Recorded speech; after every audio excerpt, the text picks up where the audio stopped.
Astrology simplified में आपका स्वागत है। आज हम ज्योतिषी सलाह में चर्चा करेंगे कि हमारी उन्नति कब होगी। जब हम संस्थान में काम करते हैं तो हम चाहते हैं कि हमारी उन्नति कब होगी। इसके लिए हमें कुंडली का विश्लेषण करना होता है। कुंडली विश्लेषण में हम जातक की कुंडली में लग्न को देखेंगे। लग्न मतलब प्रथम भाव को देखेंगे, साथ में उसके स्वामी को देखेंगे। अगर उस लग्न के स्वामी की स्थिति कुंडली में, केंद्र में, त्रिकोण में,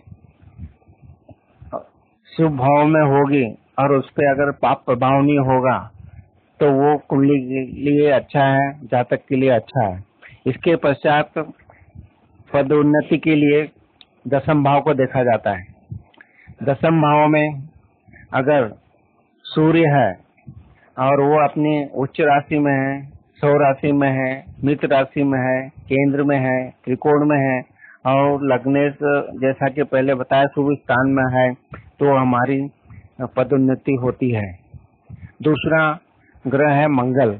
अगर कुंडली में लग्नेश की जो स्थिति बताई वैसी हो और साथ में हम मंगल अगर दसम भाव में बैठा है और वो उच्च राशि का है, सौ राशि का है, मित्र राशि का है और पाप भाव में नहीं है और केंद्र और त्रिकोण में बैठा है तो हमारी मंगल की दशा में, अंतर्दशा में हमारी उन्नति जरूर होगी। इसके पश्चात हम देखेंगे कि दसम भाव में अगर गुरु, शुक्र और बुध उच्च राशि के बैठे हों, सौ राशि के बैठे, मित्र राशि के बैठे हों और उन पर भी पाप प्रभाव नहीं हो और वो केंद्र और त्रिकोण में बैठे हों, उन पर पाप ग्रहों की दृष्टि नहीं है तो इन ग्रहों की जब दशा आएगी, अंतर्दशा आएगी तो हमारी पदोन्नति होती है।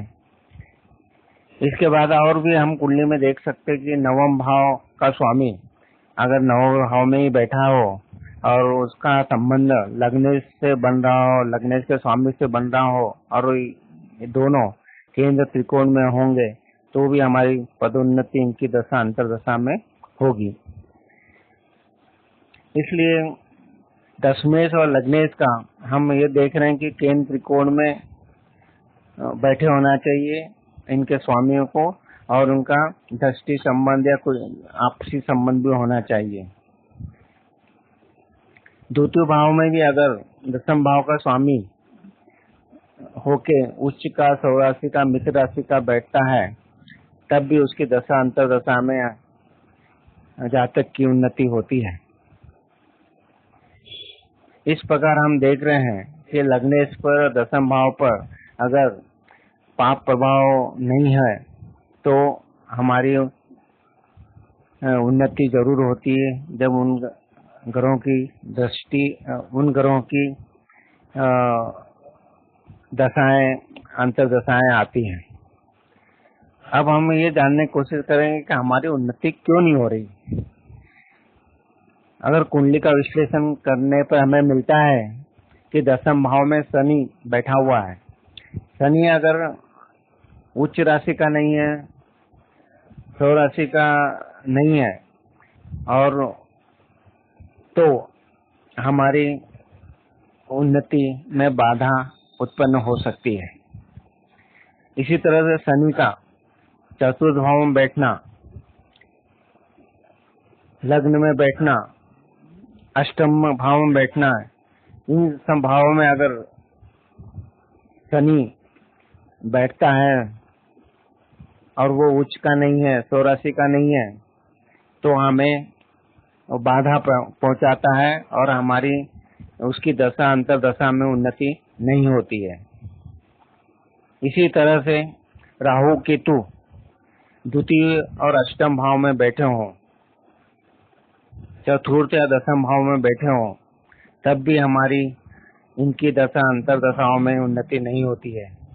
इसी तरह से ऊपर बताए हुए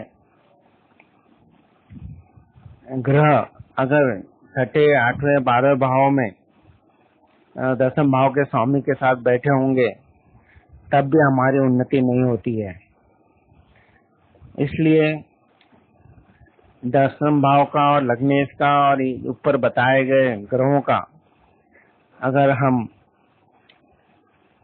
उचित तरीके से अच्छे ज्योतिषी को अपनी कुंडली दिखवा के इसका आकलन कर सकते हैं कि हमारी उन्नति होगी या नहीं होगी। अगर उन्नति में बाधा आ रही है तो वो जो भी बाधा कारक ग्रह है उनको जानकर उनके मंत्रों के जाप करके उनके दान करके इस तरह से हम हमारे उन्नति में अवरोध को कम करने की कोशिश करेंगे।